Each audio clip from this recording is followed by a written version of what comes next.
Olá, boa tarde a todos. Sejam bem-vindos a mais uma live da Comissão Notarial e Registral da OAB-DF. Hoje vocês estarão comigo, Arthur Starling, membro da comissão, e vamos bater um papo com a professora Daniele Teixeira sobre planejamento sucessório.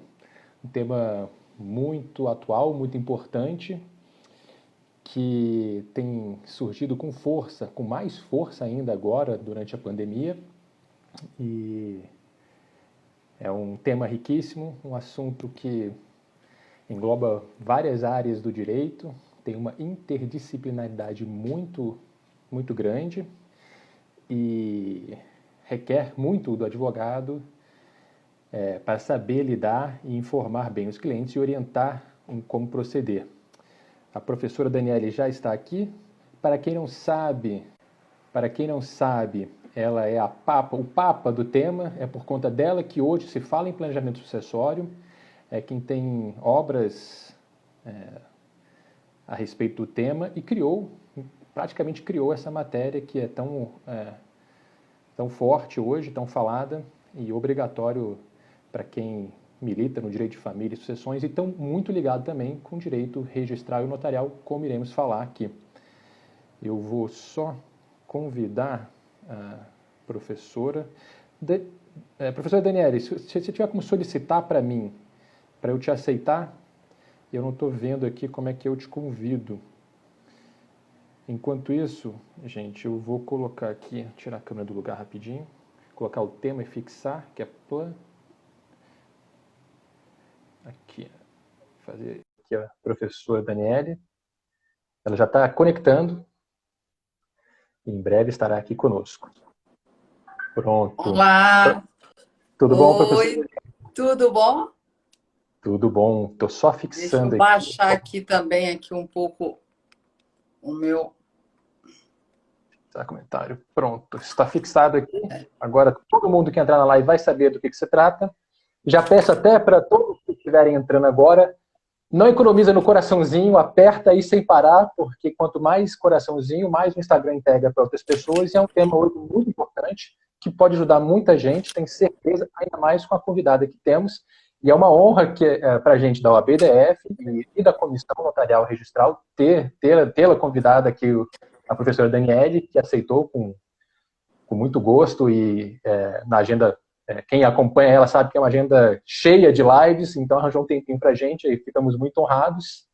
E também, aperta no aviãozinho aqui embaixo, indica para quem puder assistir agora, se não, para assistir depois, porque todo mundo vai aproveitar muito essa live de hoje. Não é mesmo, professora? Arthur, tudo bom? Bom, Primeiro, queria agradecer o convite. Eu acho que sempre é importante estar falando sobre o tema, desmistificar o tema, né?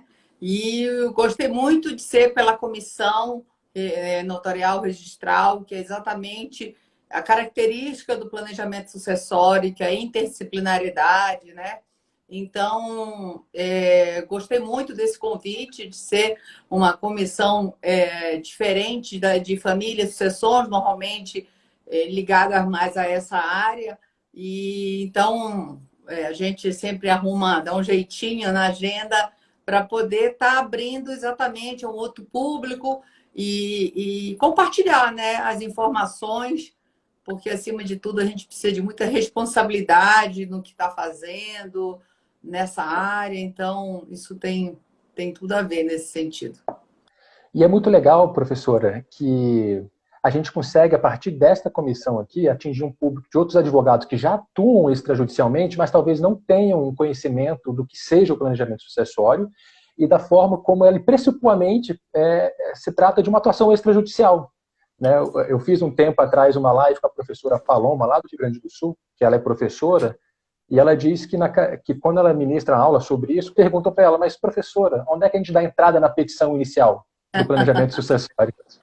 Que é uma dúvida, assim, normal na graduação, né? Tá ali tendo primeiros contatos, mas E não se tem a noção, e até pouco tempo, acho que as cadeiras, os cursos de direito não ensinavam, não davam uma ênfase na atuação extrajudicial do Não dão, advogado. ainda não dão, Arthur. Infelizmente, eu acho assim, até fazendo um parêntese, uma crítica um pouco à nossa as matérias, né?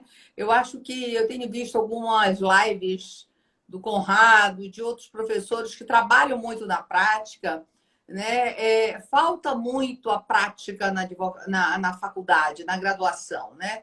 Então, são questões muito que, na lida já como advogado, com responsabilidades, infelizmente, que muitos advogados vão aprendendo, né? Eu acho essencial, por exemplo, um curso um dia desse da professora Simone Tassinari sobre honorários, contrato de honorários, sabe? Como fazer um contrato de honorários, como botar, tudo bem, tem tabela da OAB, mas como se cobrar, como colocar o profissional no mercado, isso é essencial, né? Então, infelizmente, nós não temos. E parte de planejamento sucessório, como você falou, tem pouquíssima doutrina, né? E aí eu aproveito o momento para fazer, Claro. mostrar a divulgação, mas assim, de certa forma é uma coisa, eu tenho falado em algumas últimas, esse livro que é o Planejamento, que é a base da minha tese de doutorado na UERJ, ela está esgotada desde o fim do ano. E aí eu fiquei, não, para soltar início do ano que vem, aí veio pandemia e tal, mas ela está quase no forno, assim, saindo a terceira edição, que esse é o planejamento. E o arquitetura, às vezes as pessoas também me perguntam, que é esse livro, esse é o tomo 2. Tem um que é em vermelho, que as pessoas perguntam, quem tem esse? Olha, tem 10 artigos a mais nesse do que no outro, né? Esse é o segunda edição, que não tem um ano.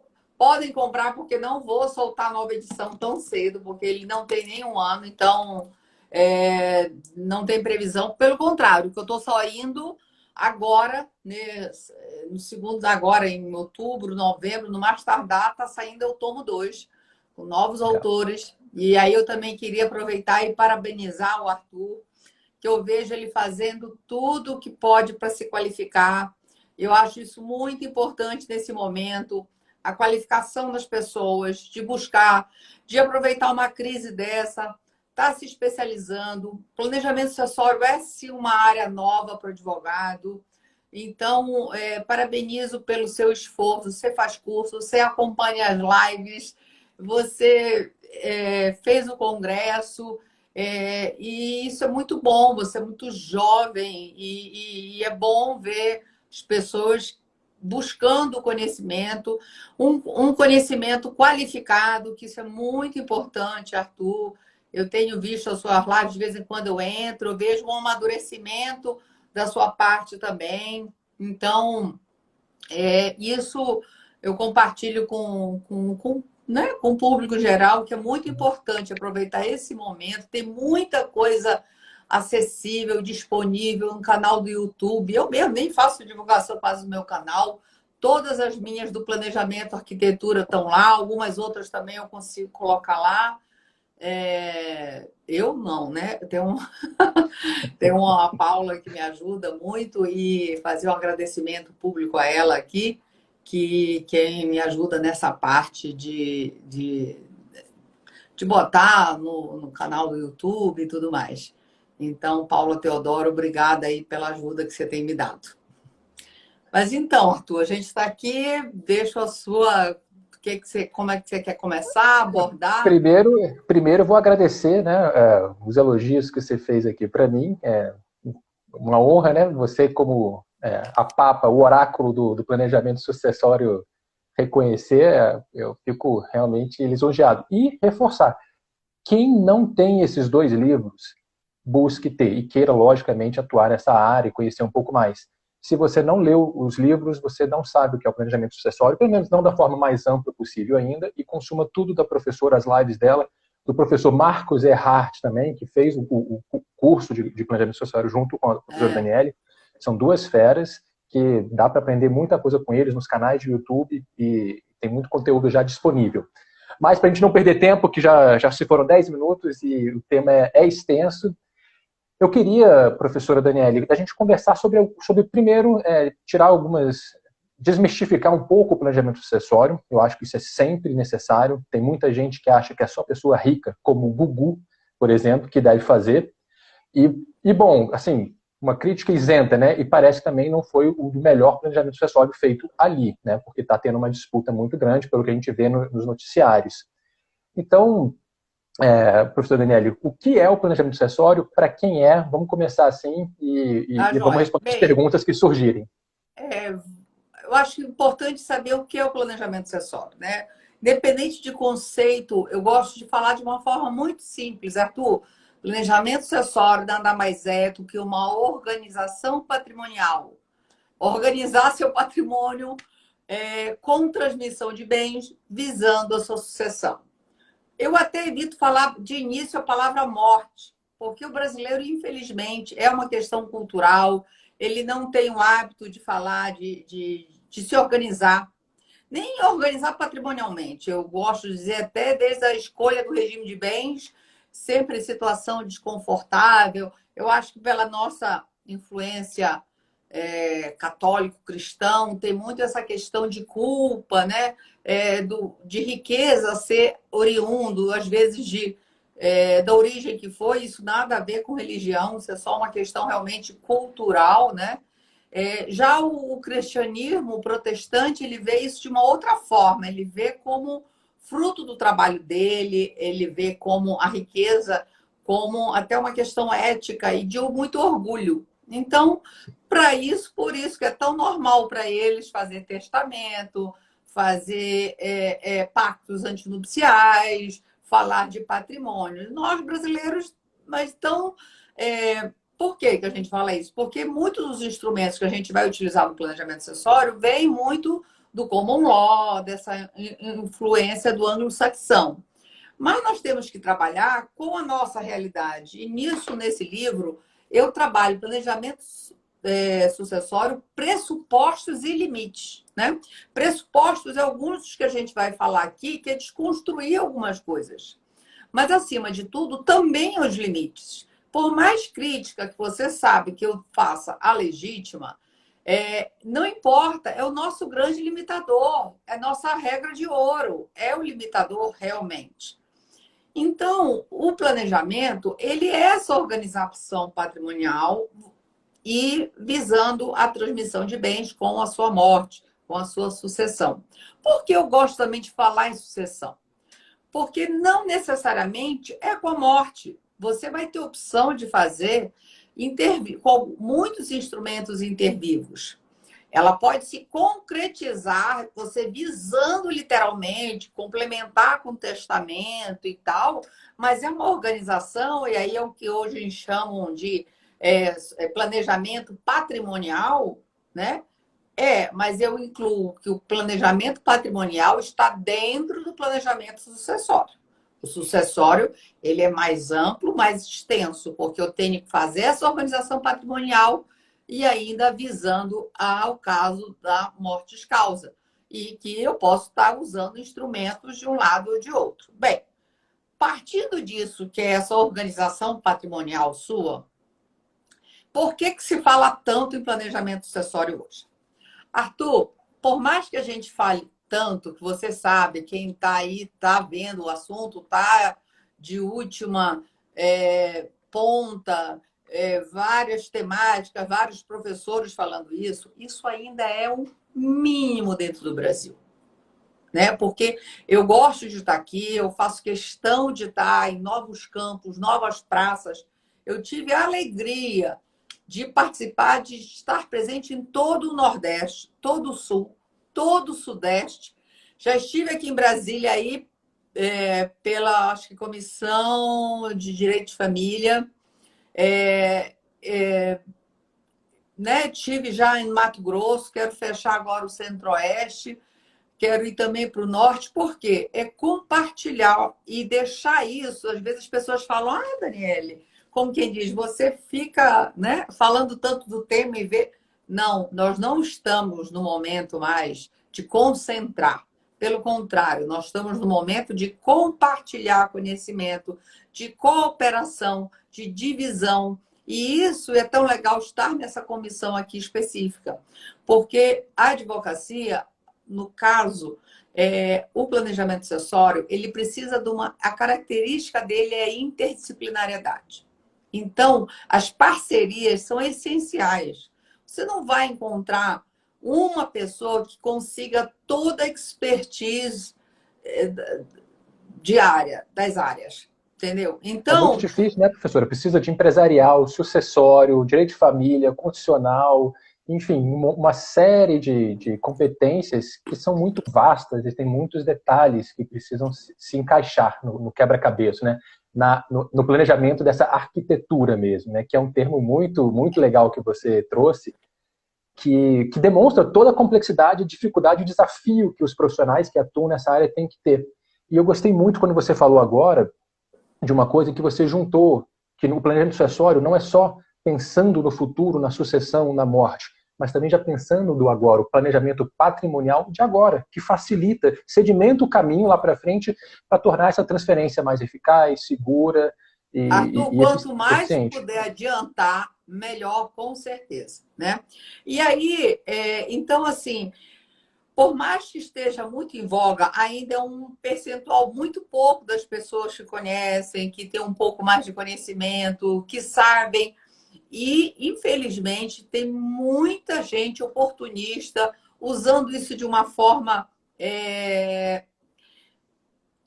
irreal, não exatamente batendo com todas as verdades. E isso eu acho que precisa de uma responsabilidade do operador, até para ter o momento de dizer assim, olha, chegou numa complexidade essa sucessão que eu vou buscar, porque nem todos também você precisa de parceria, Arthur.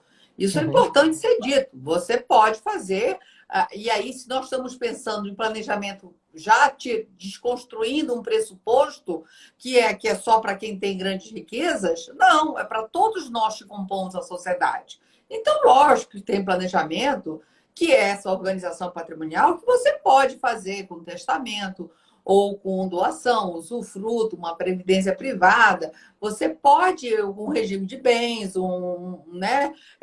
Então, assim, com cláusulas restritivas, você pode estar fazendo isso sem grandes sofisticações. Sim, O professor, acho que você estava lá na live do Simão, quando ele sim. disse que acha que ter esse sinônimo de holding ser sinônimo de planejamento sucessório, e eu vejo assim, como você mudou de opinião, como você também hoje em dia, eu já vi você foi muito vendida a holding como um sinônimo de planejamento. Ela é muito útil, ela é adequada, mas tem que se saber aonde ela vai ser adequada, qual tipo. E aí não adianta os tipos societários, você pode dizer quais alguns que você usa ou não, mas é como você bem já sabe, existe uma customização do planejamento sucessório. Cada família vai ser de uma forma. E, acima de tudo, todos nós. Então, muitas vezes, mas eu acho que é a responsabilidade do advogado dizer assim em determinado momento: não, isso já passa por uma complexidade de sociedades, disso, isso, aquilo, que é bom fazer uma parceria com o escritório de tributário societário e assim por diante.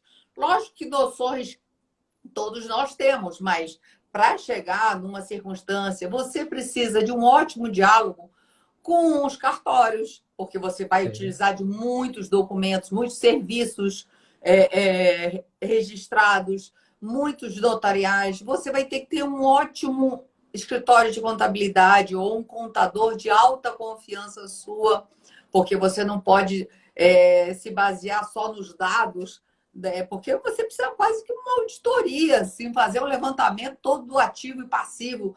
Se quando você pega um caso que já vem com empresas, que você tem que levantar esse patrimônio. Então, e outras áreas, direito internacional privado, que tem crescido muito também, porque exatamente em consequência desse mundo mais, né, tecnológico, de maior circulação das pessoas, de riquezas. E aí eu também gostaria de fazer um destaque. O direito às sucessões, ele ganhou importância não só no Brasil. O Brasil é consequência. O que nós estamos é atrasados nos ajustes da nossa legislação. Mas em outros países do mundo, porque essa demanda por esse direito sucessório mais flexível, mais autônomo, é oriundo dessas transformações socioeconômicas. Então, essas transformações socioeconômicas, e principalmente nas composições, na formação das famílias, é o que faz, às vezes, o advogado chegar com o cliente, os meus, teus e os nossos, eu vou casar de novo. Mas o brasileiro, como ele é muito pacato, Arthur, ele não faz isso, esse movimento de organização do nada. Ou, normalmente, está ligado a uma questão empresarial, que às vezes a empresa demanda você fazer essa organização. Assim, se você é membro, né, de uma sócio ali, seja por família, que aí você vai casar, e se não consultam no primeiro casamento. As pessoas, acho que não têm noção do impacto que o regime de bens é na vida de uma pessoa até depois da sua morte, né? Duas coisas, Então, Daniela, que você falou me chamaram bastante atenção, e uma delas é justamente, já pegando o gancho que você falou aqui de novo, que o planejamento sucessório pode já se iniciar com a escolha do regime de bens e todas as consequências patrimoniais que isso vai ter durante o seu casamento em vida, se houver uma separação, e para depois da morte, que também terá os seus efeitos. E muita gente não sabe, os efeitos nem sempre são os mesmos. Não é porque em vida, se você separar, será um efeito da separação total de bens, por exemplo, que na morte também vai acontecer isso. E assim, as pessoas ficam absolutamente surpresas quando sabem que não, que o cônjuge terá sim direitos sucessórios mesmo na separação total de bens. Então, daí a importância, eu sempre falo nas minhas lives e faço questão de sempre bater na tecla do regime de bens, porque é muito simples, basta uma consulta com um advogado, é muito barato também. Basta uma é isso que eu consulta acho. para Eu acho você se assim, organizar. a desmistificação, então, assim, seja falar de patrimônio, vai casar, e aí tornar isso, sabe, assunto de boteco. Pô, cara, vai casar? E Ó, aí? fala com o meu Já sabe advogado ali que ele tem algumas informações boas para te qual passar. é o teu regime de bens e tal? Já pensou ou não, né? Desculpa aí a informalidade, mas é que eu quis mostrar que isso é muito mais corriqueiro e muito mais espontâneo nesse sentido de estar atento. Da mesma forma, você fez um divórcio, e aí? Agora você divorciou, o que é que você está pensando? Como é que você está pensando em deixar, em se organizar? Então, assim, então, não é só para quem tem grandes riquezas. E vou falar, quando dizem as grandes riquezas já se organizaram, nem elas também. Às vezes, vê o tanto de demanda que precisa, quando você precisa de pactos parasociais, de ajustes, de protocolos familiares. Então, nem as grandes. Eu estou com medo da minha bateria. Eu vou botar aqui uma bateria extra antes que a gente fique. Fique sem você, essa é a nossa convidada, né? Mas isso que você falou realmente é muito importante, Daniele, professora. Eu atendi nas últimas Não, semanas pode me chamar de Daniela. algumas pessoas com patrimônio assim grande, com empresas e tudo, mas você fazendo uma análise detida, eles acham que estão organizados e protegidos, mas na verdade não estão. Há, na verdade, uma certa confusão que se cria, não sei por quê, se é uma orientação de contador, se são eles que resolvem fazer da cabeça deles e criam um bololô, uma confusão que nem é eficiente e, às vezes, no caso que eu estou analisando, é até mais caro para eles a forma como eles fazem. E aí, sim, se tivesse lá atrás conversado, buscado a ajuda de um profissional, Eu acho que essa deixa que você falou é barato. E o barato, o próprio planejamento, é barato também se você botar em conta os anos quando você fala, não é para entrar no judiciário. Pelo contrário, o planejamento que é distância da petição inicial. Não queremos petição inicial, né? Então, ela é uma advocacia preventiva que você, quanto mais interview você puder fazer, melhor. Então, só para dar um link lá voltando. Então, já sabemos o que é planejamento sucessório, a importância do planejamento sucessório, apesar de estar se falando, ainda é um número pequeno e por isso que quem sair na frente vai estar ganhando um espaço, uma área de mercado, com certeza, de solidificar. O planejamento não é cultura do brasileiro fazer testamento, e aí um dos. E cada vez mais é importante um testamento público. Eu acho que eu que dou aula em muitas partes do Brasil, eu vejo esse crescimento do público. Em alguns lugares a tradição ainda era de fazer um particular. Tem que se ver a parte de custo, mas eu acho de segurança jurídica, com certeza, o testamento público mais, né? Tem essa questão da segurança que é muito importante. Nós não temos, o brasileiro, esse hábito, mas não é porque não se tem que não vai se organizar. Eu acho que um dos maiores fatores é em consequência dessas transformações familiares, principalmente. Lembrando que quando a gente fala em transformações socioeconômicas, são fatores que ocorreu no mundo ocidental, quer dizer, no mundo inteiro, mas não vou ter a pretensão de falar o mundo todo, vamos fazer um recorte, pelo menos, no mundo ocidental, que é a tecnologia, esse mundo globalizado, consumista, intuitivo, né, fluido. Hoje em dia se fala até na pós-modernidade, estado gasoso, eu acho que até o próprio corona. O corona também é um outro momento que você tem visto isso nos cartórios. O colégio notorial tem demonstrado maior índice de transmissão de bens, de doação, de testamentos sendo feitas. Por quê? Isso é bem legal que da FIMI... isso é bem legal porque mostra o quanto é ligado com essa comissão que a gente está fazendo essa live agora. Aumentou, volta e meia, toda semana, todo mês aparecem notícias de que durante a pandemia aumentou e muito a busca por testamentos, doações, etc. E nada mais são do que planejamento sucessório. Você está fazendo isso em vida ou deixando... Pessoas faziam já isso sem esse nome, né? Então, assim, eu até gosto de dar um exemplo bem... assim, as pessoas... Eu tenho um exemplo de um senhor interior de Minas. Ele fez um planejamento sucessório muito bem feito e foi intuito dele. Nunca foi um advogado, que eu estou falando já de coisas de 30 anos atrás, que chegou com ele e disse para ele. Só que ele foi muito organizado, ele foi fazendo doação em vida, foi fazendo não só de terra, mas foi fazendo de doação de dinheiro, foi dando... Algumas coisas ele fez doação com usufruto, outras ele já foi entregando. Então, assim... Isso é da pessoa. Só que essa pessoa, ele é exceção nesse. Sim. Só que essa exceção está tendo que se tornar, e aí é o que eu falo. Eu acho que muito vem em função dessa demanda da sociedade. Agora, as vantagens do planejamento. Eu acho muito importante deixar claro aqui. As vantagens são imensas, mas ainda dentro dos pressupostos, eu gosto de estar explicando. Não é só para grandes riquezas, não é sinônimo de holding, não tenho fórmula pronta e por isso, sim, esse termo, o professor Daniel Bucar fala de customização do planejamento sucessório, porque cada família vai ter sua necessidade. Não é blindagem. Eu escutei um termo, professora. Nós não temos o trust no Brasil e fora... Hein?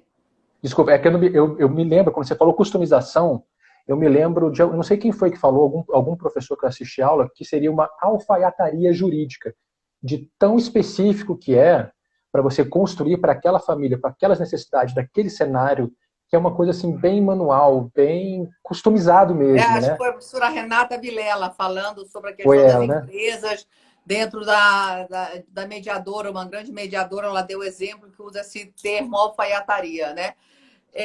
Eu uso essa questão de customização, mas assim, em função de... né? Mas realmente são detalhes que têm que estar sendo adequados. E também nós não temos o troço no Brasil, que aí sim é questão de um patrimônio separado, nem temos a fidúcia. A fidúcia normalmente é o mesmo instrumento, os mesmos elementos do trust, só que aplicado em países da civil law. Aqui na Argentina, vizinho nosso eles estão muito mais adiantados que nós nessa parte sucessória, sabe? Eles têm um Instituto da Fidúcia muito bom, a França também tem, a própria Itália tem o trust. Então, essas medidas já foram sendo tomadas, não só na Europa, estamos falando aqui de países vizinhos nossos da América do Sul, e o Brasil, infelizmente. E com esse detalhe que você falou, que isso se tornou de 2002 para cá, que onde o cônjuge se tornou herdeiro necessário, isso foi de 2002 para cá. E aí botou, o que eu digo, o dedo no suspiro, né? De última liberdade que nós tínhamos. Porque os pactos sucessórios são vedados, né? Nós temos uma legítima alta. Temos o princípio da intangibilidade, quer dizer, se realmente você tem herdeiros necessários, inclusive com uma ordem invocatória taxativa, rígida, imposta também pelo Estado. Então, olha quantas intervenções do Estado. Se você tem bens, herdeiros necessários, você tem que deixar, o Estado te diz, metade para os herdeiros necessários. Uma ordem invocatória que muita gente fala de uma flexibilização, de se tirar o ascendente, de se botar uma questão do vulnerável. Então, você tem uma ordem invocatória rígida. Você tem um sistema de sucessão que, se você não passar pelo inventário, você não tem liquidez sobre o seu patrimônio. Você tem que ter uma intervenção do quê? Do inventário. Você tem que ir no Estado, você tem que ir no... Tudo bem, temos o extrajudicial, mas temos que passar por um inventário. Tem que pagar imposto, né? Se você não pagar os credores e os impostos, você não tem ainda a sua liquidez. O imposto que a gente está falando aqui é o Estado, o município, todos interessados antes, né? Então, nós estamos extremamente enrijecidos e tornando o cônjuge herdeiro necessário. Estou falando o cônjuge, não estou entrando na questão do companheiro ou não, que é uma outra live isso, mas do cônjuge. E é isso, muitas pessoas não sabem. Eu tenho mesmo um conhecido que ele tinha tido uma união estável, já tinha uma filha dessa união estável, achava que a única herdeira dele era essa única filha dele, só que ele já tinha uma nova união estável, já tinha 7 anos, com um pacto antinupcial de separação total de bens. E ele não tinha noção que a companheira dele era herdeira igualzinha à filha. Como assim? Ah, mas eu tenho pacto. Pacto se você divorciar. No caso, não era divórcio, no caso, se for uma dissolução da sua união estável. Mas se você morrer, ele tem moto e tal, se você morrer ali numa viagem tua aí de moto, ela vai herdar. Aí você tem qual instrumento para isso? Tirar você não tem, mas você tem como diminuir. Você faz um testamento, usa a sua disponível e aquela pessoa que ia ter 50% só chega a ter 25%. Então, essa comunicabilidade é que fez as pessoas também estarem procurando mais pelo planejamento. Porque hoje, Arthur, você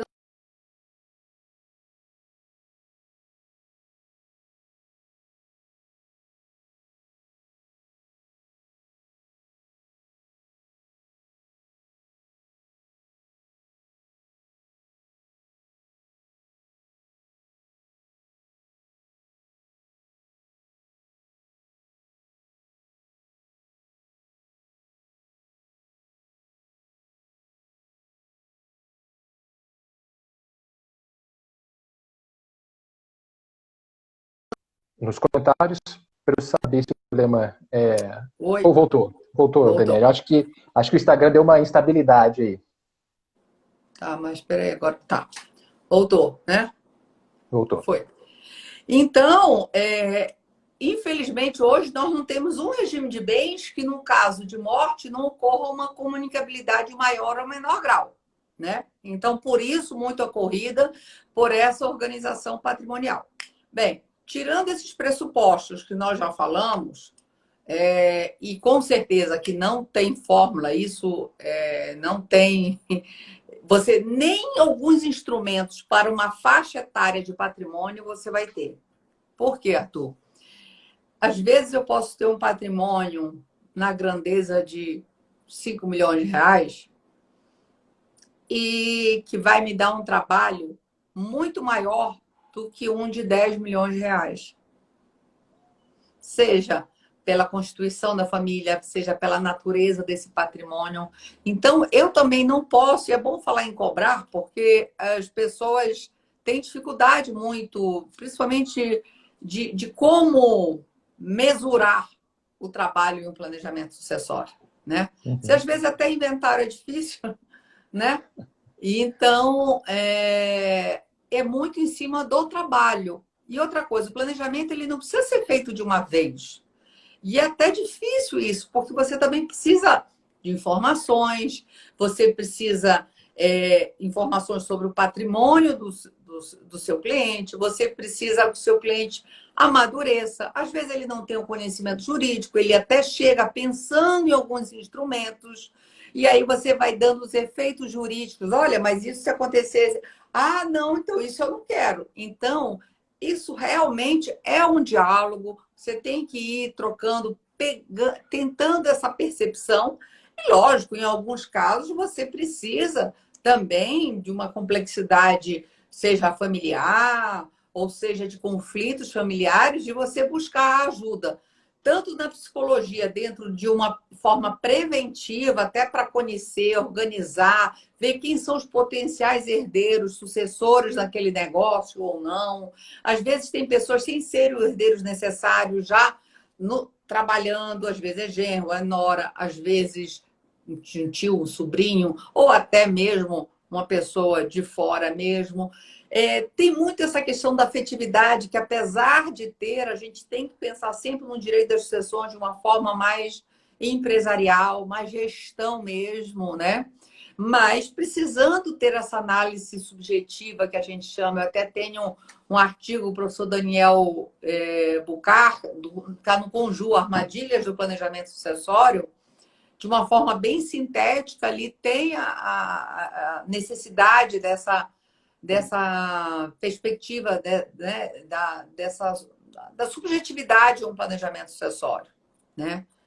Então, tirando esses pressupostos, a grande vantagem é simplificar o inventário. Se você tiver patrimônio, não tem como você fugir de um inventário, você tem como simplificar. E aí que eu acho que a holding foi muito vendida. Porque só que tem custos hoje em dia que você tem que avaliar, ganhos, vantagens, desvantagens, tem que ser avaliado. Então, não é uma fórmula que você possa dizer, planejamento sucessório, eu vou constituir uma holding e assim por diante. Que às vezes chega do contador com essa... Ou ouviu no isso que elevador, não, mas o meu é, amigo fez, sabe? Assim... Isso é muito importante o que você está falando sobre as holdings, professor Daniele. Porque tem isso, né? Às vezes a pessoa chega com essa ideia pronta que eu quero fazer isso, que é a solução para o meu caso. Pode ser que não seja, e pode ser que sim. Depende da análise de um profissional sério, capacitado para isso. E tem alguns profissionais, eu sigo um em especial, eu vi que ele entrou aqui na live, é bem legal que ele esteja participando, que é o Holding Ponto Familiar, que é do Dr. Igor Jorge, que ele não vende a holding simplesmente como sendo, você não vai fazer inventário, você não vai pagar tributos. Não, ele demonstra, olha, existem vantagens e desvantagens, então tem que se analisar o caso para ver se você vai fazer uma holding para você indicado ou se não é. Então, o profissional que trabalha com isso tem que ter também essa honestidade com o cliente para não só vender de imediato, passar, o caso é holding. Não, vamos lá, às vezes um testamento vai resolver para você, às vezes a doação em vida, tem que se enfim. avaliar, tem que se ver, e com certeza, advogados responsáveis sempre vai ter o seu espaço para isso, né? Ele também ele acompanha entre algumas lives aí que eu faço e tudo, e eu não Legal, estou legal. fazendo aqui nenhuma crítica específica, eu faço uma crítica a quem vende uma facilidade ou vende de uma forma como se fosse um sinônimo de planejamento sucessório. E é o que eu te digo. A palavra planejamento sucessório é utilizada recentemente. Mas Sim. essa organização, muita gente já fazia planejamento, só que sem saber que estava fazendo essa organização É o caso desse patrimonial. seu cliente que você falou de Minas, né? Que fez lá atrás, 30 anos atrás, isso é Ele nem espetáculo. era meu cliente, ele é, na verdade, um Ah, conhecido. E 30 anos, nem eu ainda tinha me formado, porque eu acho que você já ouviu participando e tudo. Eu, uhum, até os 30 anos, e você é super novo, até os 30 não tinha ensino médio. Então, isso também é um exemplo para a gente nunca parar de estudar, sempre ter também. desafios literais mesmo. Eu não tinha 30 anos quando eu fui buscar meu ensino médio supletivo, porque eu fiquei 16 anos sem estudar. Então, Essa é uma história muito bonita. Eu gosto muito dessa história sua de superação, porque é inspiradora pra gente, para todo mundo aí que também estiver ouvindo e pensar, será que eu faço? Começo? Por que não? Começa que você por pode que ir não? longe. E com certeza. Então, assim, eu respeito muito, mas só que o que eu gosto de esclarecer é que não é só isso, né? O planejamento ele é Claro. muito mais e ele é muito mais acessível a todos nós do que a gente possa pensar. E quanto mais cedo começar essa organização, quanto mais se falar, e aí já partindo ainda um pouco entre as importâncias, simplificar um inventário, evitar uma dilapidação patrimonial, evitar uma judicialização, ter remédios em função das questões familiares, né? A própria natureza dos bens hoje em dia é totalmente diferente. Até pouco tempo atrás, você teria o quê? A natureza do teu patrimônio constituída só de quê? De imóveis, né?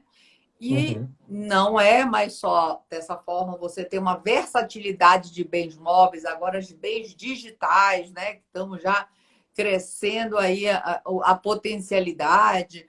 Então, tudo e ela não se esgotam aqui. As vantagens são inúmeras e elas só estou dando aqui alguns exemplos delas, né? Elas são Dessas muito mais do que vantagens, isso. dessas vantagens, eu gosto muito de três. Você poder fazer um ajuste fino para direcionar da forma que você quer para os seus herdeiros, porque a gente tem que respeitar a legítima, 50%, a gente não pode mexer nela se tiver herdeiros. Mas você pode, se você tiver um filho que necessita de mais, ou alguma outra pessoa, você pode direcionar um pouco a mais para essa pessoa, de modo a fazer um planejamento mais fino e mais direcionado para o que você realmente necessita, dos seus interesses, da sua família. Isso, para mim, é fantástico. O segundo é o evitar os litígios. A gente não pode garantir com absoluta certeza que não haverá um questionamento na frente, mas a gente pode reduzir e muito essa possibilidade. Então, é fantástico.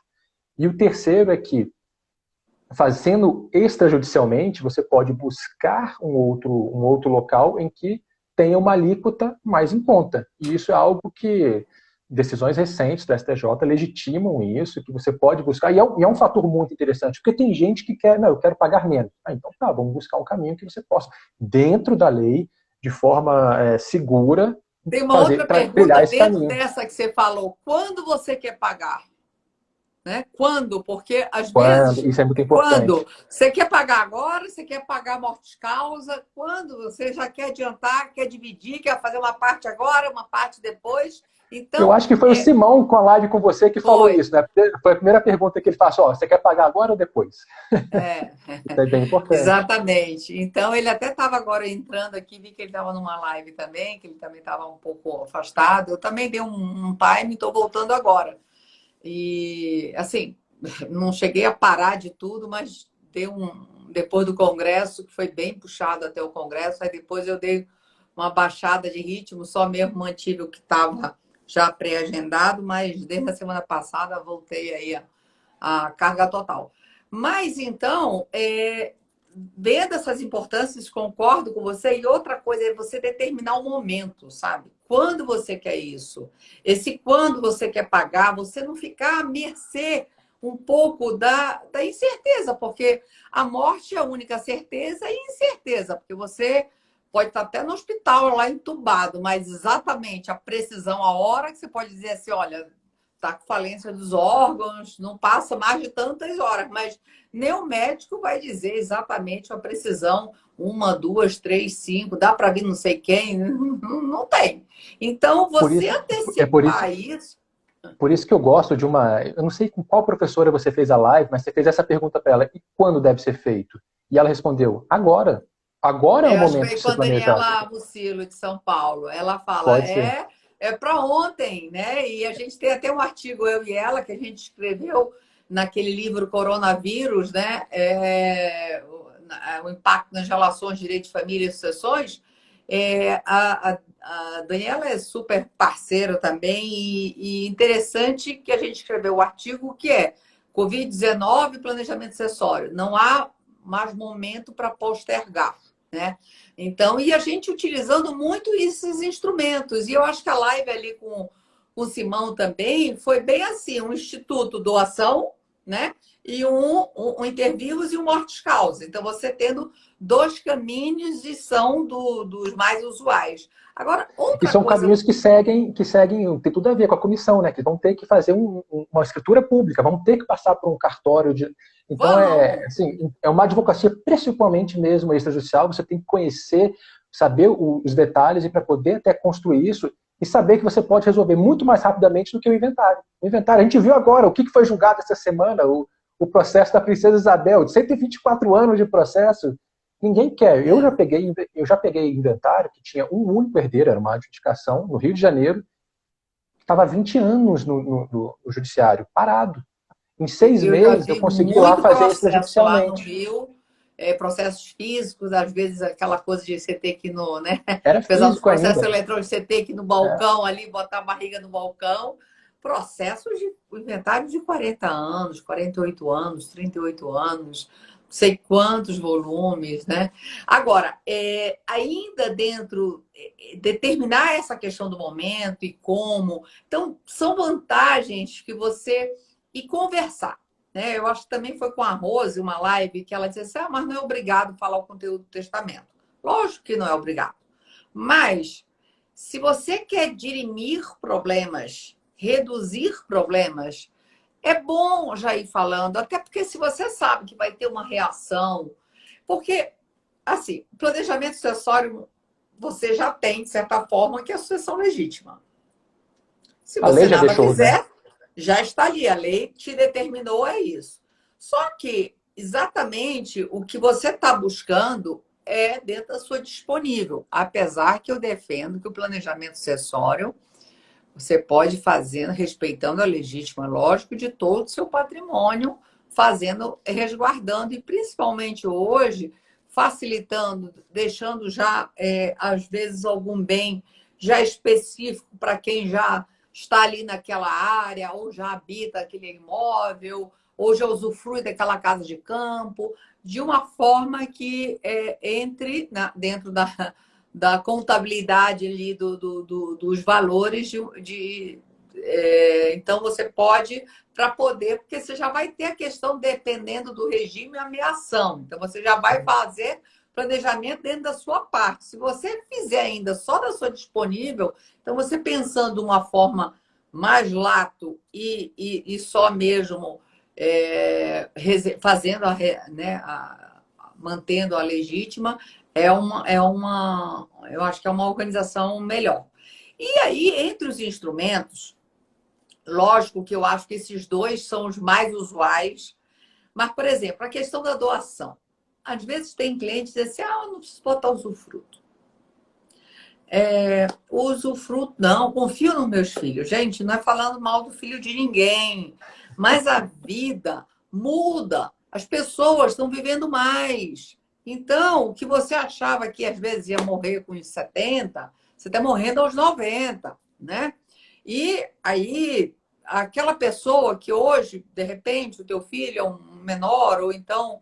Mas aí aquela pessoa casa uma vez, o teu filho casa, separa, e casa depois com uma outra pessoa e que já não gosta, e aí tem que dar uma outorga compulsória, e aí não dou. Então, assim, para você não ficar vulnerável muito importante a questão do usufruto. E outra coisa, as pessoas idosas também, um pouco, ou nem tanto idosas, às vezes até por falta de conhecimento, né? De ignorar o fato, não chamando de ignorante, mas de ignorar, de não conhecer a informação, de achar que quando tem usufruto não é seu. Acha que só quando morrer mesmo que vai passar para o outro, porque aí depois querem vender aquilo que você já doou. Então, muitos cuidados que você tem que ter e até as escolhas, que não pode também sair doando tudo assim. Não. Eu acho que você tem que pensar muito na questão da longevidade das pessoas, né? Da mesma forma a questão de um seguro de vida, que é um ótimo instrumento. Eu acho que o seguro de vida é um dos mais interessantes que pode ter. Eu sempre, bom, sempre que for possível, cabe na família, eu sugiro que seja feito, porque as vantagens, para mim, eu sou absolutamente apaixonado pelo seguro de vida. E você sabe, assim, quem não, né? Mas nós estamos falando aqui no geral. Hoje em dia tem vários tipos de seguro, com um leque de opções. É um produto muito sofisticado hoje, que você pode ter seguro específico para pagar os seus impostos, né? Você pode ter agora. Isso também, esses seguros não são baratos, né, Arthur? Então você Claro, também tem que fazer uma projeção que não adianta eu pagar 10, 15 anos e não ter fôlego para pagar os últimos 10 anos. sim. Então, a gente tem que fazer essa projeção também. Ah, mas quando se pensa num seguro desse, você está falando um patrimônio mais sofisticado, mas então cuidado também. Então, assim, tudo à sua medida, né? Mas com certeza é um produto. Já a previdência privada, que já foi mais badalada, eu acho que ela está numa área de uma zona de insegurança muito Cinzenta. grande. Saiu uma decisão hoje, né, do Recente. STJ, de hoje, salvo engano, pelo Ah, menos eu não, vi não vi a hoje, de hoje. que previdência privada, mas não é no efeito sucessório, mas na partilha de uma separação mesmo. Se não tiver já recebido o título nem nada, divide entre o casal, pega tudo, mesmo que o beneficiário Mas seja isso já ele. estava no entendimento, né? E aí, isso que tá, na separação comunica, na sucessão não. Então, era um dos argumentos assim, né? Utiliza de uma forma daqui e outra dali. Mas, com certeza, a não ser a fechada, porque aí já não é uma presunção de, né, de direito. Mas a Previdência está numa zona, já era uma zona cinzenta um pouco, na área já de divórcio. Tem um artigo muito bom da Luana Luana Maniero e da Viviane Girardi no Arquitetura sobre Previdência Privada. Então, é, temos outros instrumentos, tem a fundação, que aí já é também para um patrimônio mais sofisticado. Você tem fundos de rendimentos, que de repente é uma opção, sabendo. Mas os cargos-chefes realmente é doação com usufruto, que eu sempre sugiro. Tem a questão também de usufruto. Lembrando, as pessoas às vezes pensam que doação é com usufruto só. Você pode fazer usufruto de ações, né? Que é um instituto de cotas, Cota de super empresa. útil, né? Porque o usufruto é um Inclusive, eu gosto também instituto de do direito colocar a das cláusula de coisas. reversão também. A cláusula de reversão eu acho muito Exato. importante. Muito importante. E tem um artigo excelente de usufruto também na arquitetura, da professora Daniela Mucilo. Fantástico. E na live que ela fez lá do Arquitetura em Pauta, também está disponível no meu canal do YouTube. É super interessante. Pode ter o Instituto do Usufruto. Então, eu gosto de chamar sempre a atenção, quem não leu, tem a oportunidade de ler, que realmente. E, lógico, a parte das holdings familiares, que são, sim, independente só das holdings, tem a questão de constituir pessoa jurídica, sem Exato. necessariamente constituir a holding, que são assuntos diferentes, né? Então, às vezes você tem que indicar as holdings, você também tem que ver o tipo societário, né? Qual é o mais conveniente, todas têm vantagens e desvantagens. Lógico que as mais utilizadas são a limitada, a grande porcentagem é feita em cima de limitadas, tem SA fechada, tem Ireli, né, ou Eireli, como pronunciam, e também a Unipessoal agora, né, de Sim. 2019 para cá, que a tendência, na verdade, da Eireli e Ireli é ser absorvida pela Unipessoal, né? Uhum. A tendência, pelo menos que a gente fica ouvindo aí, vendo os colegas aí de societário darem essa orientação nesse sentido. Então, os instrumentos são diversos, tem que se buscar sempre. E aí eu acho que não posso deixar de falar aqui nessa live, que eu acho que são pontos essenciais. Deixa eu só ver o tempo aqui, que já Daniela, está vai ter mais acabando. 4 minutinhos para poder gravar a live e não perder ela. Então, mas assim, 3 etapas são essenciais no planejamento sucessório. Qualificação da pessoa, ou seja, como aquela pessoa se apresenta para a sociedade, qual é o estado Uhum. civil dela, tem herdeiros necessários, não tem, que idade tem esses herdeiros, são casados, não são, que regime de bens. Fazer essa análise subjetiva também, não só objetiva dessa qualificação, levantamento do patrimônio, ativos e passivos, lembrando que pode ser desde milhagens a ativos e passivos de empresas e assim por diante. Então, levantar tudo o que tem, porque a milhagem pode ser grande para uma pessoa e pouco para o outro, então tem que levantar todo esse patrimônio. Tem que também ver a vontade do autor da herança. E também é importante dizer, o planejamento é necessário, eventualmente, estar se atualizando o planejamento. Isso é uma outra área interessante de você estar fidelizando o seu cliente, de poder estar dando assistência, não só fazer ele de uma vez só, que é muito difícil, fazer em etapas, em cronogramas, mas também de revitalizá-lo. Às vezes a gente pega cliente que aí é por outras questões de você ter que estar tomando cuidado de alguns institutos, de algumas coisas que foram e hoje estão muito mais aí na matéria do judiciário e aí tem que tomar-se cuidados. Mas eu acho que são esses pontos principais que eu não queria deixar de abordar com você, essas etapas, falar dessa questão realmente da fidelização, da necessidade, não só porque possa ter alteração da lei ou de um estado quo que pode mudar, pode surgir um novo herdeiro, pode morrer alguém, algum dos seus herdeiros, aí muda aquela forma de partilha, né? Então, e a própria vontade do autor da herança, que também pode se modificar e você, por outras necessidades, querer estar adequando. Bem, Daniele, mais uma faltam dois vez, minutinhos aqui. Eu não, eu só vou quero te agradecer agradecer. a sua presença aqui, honra a gente aqui da comissão e da OAB do Distrito Federal. E, bom, é isso. De minha parte, muito obrigado a você, todos que ouviram, e deixo assim para você fazer as suas últimas palavras. Não, agradecer mais uma vez ao seu convite. Dizer também que a gente vem com o tomo 2 agora em fim de outubro, novembro, e vem um congresso novo ainda em novembro, sobre o tomo 2 com os autores e temas novos, bem diferentes. Podem ter até alguns mesmos palestrantes, mas com temas novos. Então, vai ser bem interessante. Já faço aí a chamada e vão acompanhando o meu Instagram, que é esse aqui, que sempre saem as novidades por lá. Tá joia? Legal, Daniele, muito obrigado. Vou Eu que salvar aqui a agradeço, live para todo mundo Arthur. poder acessar depois. Tá Tchau, joia. tchau. Tchau. Obrigada, comissão, pelo convite, mais uma vez. Valeu.